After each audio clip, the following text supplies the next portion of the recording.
What's up, ladies and gentlemen? It's Brendan. I'm BManX45, and today we're coming at you with another video. We have a review for the end of the Bad Batch Season 3 series finale. Series finale is always final, not season finale, but yeah, so we have the last episode, 3 seasons culminating in about 48 episodes, I want to say. 16 episodes each, yeah. So like a season of Power Rangers. But yeah, we have the last episodes. So we're going to talk about it, talk about what we like, what we didn't like, and just our overall feelings, of Bad Batch. Hey, if you enjoy this type of content, be sure to smash that like button, comment down below. We love to hear your thoughts. Subscribe to the channel and hit that bell for notifications so you don't miss a single minute of the fun. All right, so we had the ending of the Bad Batch the last couple episodes. We did talk about the first half of the season. I think up till pretty much the part with Asajj, which was actually really fun. Asajj being in it. I don't like her haircut. Her haircut's awful. I think the hairstyle when she's in the water is so much better. If you watch the scene there where she's when she gets thrown into the water, her hair kind of like slicks up back over her, and it actually seems a lot more feminine than it does the way it is. So I like it that way. It just design aesthetic wise, it's actually just nicer to look at. So whatever. It's funny. They randomly found the best haircut for her when they threw her in the water, and then they're like, "Oh, well, whatever." So we had after that we had the second half of the season with basically this guy right here hunting for Omega, finding them on the planet, destroying their ship. Why is everyone's ship gotta be destroyed? First Mando's Razor Crest, now the Batch's attack style Lambda craft, which we've never got in like a game like Star Wars X-Wing. I was hoping we'd get that for X-Wing as like a medium large base ship because it's cool.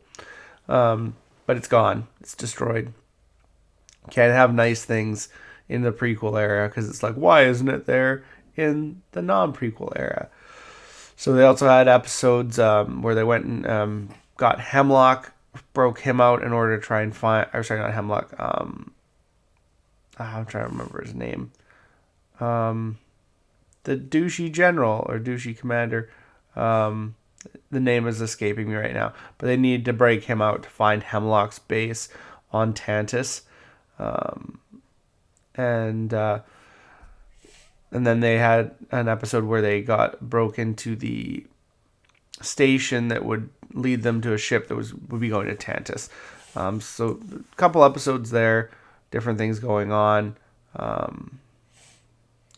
After that, basically, we had the finale, which is kind of like culmination of a couple episodes. You had them getting to Tantis, and you had Hemlock basically predicting that they would be there and just shooting down their ship. Rampart, Admiral Rampart. That's who this guy is. That's who this guy is right here. I knew I was gonna remember his name. He's not important. Whatever. He's meh. So they get to Tantis, and all the while Omega is also searching for a way out. You have Echo there. He's on the one transport, so he does a lot of the work. Echo kind of does a lot of the work because he's not running for his life in the forest like the rest of the guys are. I find like, he just does so much of the work while the other guys are getting injured and running for their lives. Feels like they just don't have a good day with it.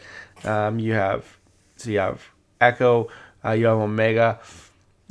She knows that they're there from all the, sounds and alarms and stuff like that. So she starts working on her plan to get out and finds that they're keeping a Zelo beast in the base, which seems kind of nuts that you have all this delicate work and you're keeping a giant monster that could destroy the whole facility in your base. But I mean, I guess the Zelo beast, I feel like it's force sensitive.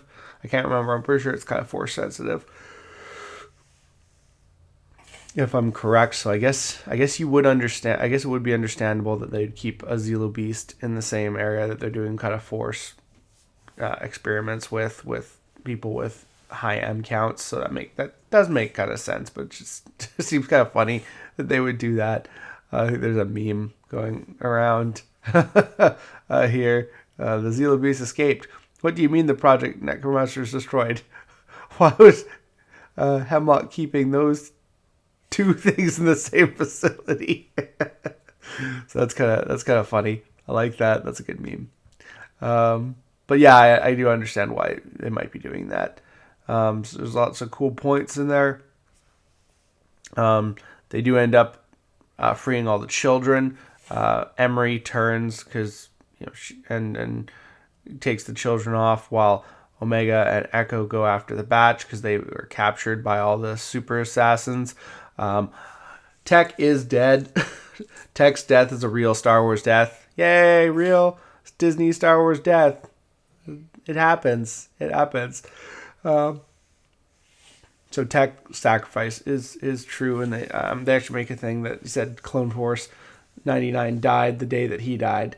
They're not the same people now, so and I feel like that's kind of true. But yeah, Tech is not coming back. I had inklings that he could be potentially the soldier that was hunting them. This guy right, saw him a second ago. This guy right here, because it kind of focused a lot on him, and he could have just died. I felt like there's plenty of times where it was like, why couldn't this rando red shirt character just die, and then they bring out another one? And they brought out like 4 more with him of these commando assassins, and they kind of kicked the Bad Batch's ass, and they cut off Crosshair's arm. So spoilers, guys, if you haven't watched it, it's been out for days. They cut off Crosshair's arm, so that was intense. But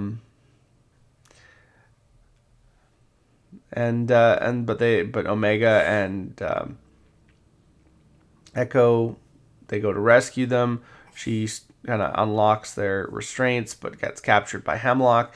But they manage to escape and fight back against the assassins and eventually overpower them. All while Nala Se goes to destroy all of Hemlock's research and is cornered by Rampart, who wants to know what's so special about Omega.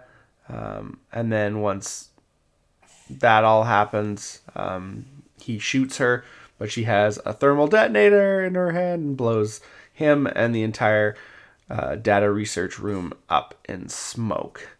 And and then Hemlock, he tries to get Omega out of there, but he gets cornered by Hunter and Crosshair. And Crosshair makes an amazing shot with one hand, proving that it wasn't his hand that was important. It was his intense accuracy and training, as well as the hand was the shaking hand all season. And they kind of went with they got rid of the hand as a symbolism, I guess, that they got rid of his trauma. He got past it and stuff like that. So that was kind of cool. And you have them escaping, so it's a happy ending. And you have Tarkin coming, and basically everything's destroyed, and the base is just they're basically going to shutter the base and divert all funds to Project Stardust, which I'm thinking is the Death Star project, but I'm can't remember ever hearing Project Stardust, maybe in a movie, but I just forget it. So I'm just assuming that's what it is. But yeah, no, I enjoyed it immensely. It was a really good ending. It was 2 episodes, and it said 15 episodes. So I was like, oh, we're getting shorted this, but the last episode was 50 minutes, so it basically was 2 episodes. And you have them going back to the planet with all the freed clones, and Emery and Echo are gonna try and help a lot of them, and go over to Rexar, and the rest of the batch is gonna kind of basically retire on this planet and enjoy themselves. And then it flashes to, probably years later, like 10 years later or something like that, with an old hunter with his majestic huntsman beard here, and a grown-up Omega who's going to go out into the universe and potentially be a pilot for the rebellion. So yeah, and I do like the look they gave her. She had a very girlish look. The hairstyle was good. I did like that. They didn't just shave her back head and give her a boy cut, which is what they do like 99% of the times with girls now. It's like you can't have like a feminine character look feminine, but they did that, so I was pretty happy with that. That was actually really great, and it was just overall good ending, and it kind of felt where it should be. Hemlock died, got shot like 6 times after they shot the collar or the cuffs off Omega that were tying them together, and they were just like, keep shooting him, shoot him till he's dead, shoot him more. So that was kind of fun, because he's a douche anyways. So yeah, a lot of wrap up there. Hemlock's dead, Rampart's dead, kind of all the bad guys that you had. Crosshair's redeemed, Tech's still dead, and they're kind of free from war. They've fought their battles, and that lizard that betrayed them, I think, is dead too, or just tortured. The Trenched Ocean, I can't remember her name from the first 2 seasons. But yeah, overall, it was pretty great. I mean, for 3 seasons, 48 episodes, it's a pretty good watch. I mean, not obviously as much as Rebels. It has 1 less season than Rebels and a couple less seasons than Clone Wars. But I think, 3 seasons was a perfect, kind of short story wrap up. It was really good. And I enjoyed it a lot, and I enjoyed it a lot more than a lot of other Disney Star Wars properties. And I'm probably going to enjoy it a lot more than The Acolyte, but we'll have to see about that. But yeah, Dave Filoni, again, with his animated series, is, always doing a great job. And this is one of the things that's keeping Star Wars alive for a lot of the fans, where a lot of things aren't. So that's my review for it. I like I said, I really enjoyed it, and I would definitely go give it a watch. It's worthwhile. If you like the Clone Wars, if you like Rebels, you're gonna like this. And it's been some fun moments. But looks like that's all the time we have for this video. Thank you very much for tuning in, and we hope to see you in the next video. As always, have a wonderful day, and that's all for now, folks.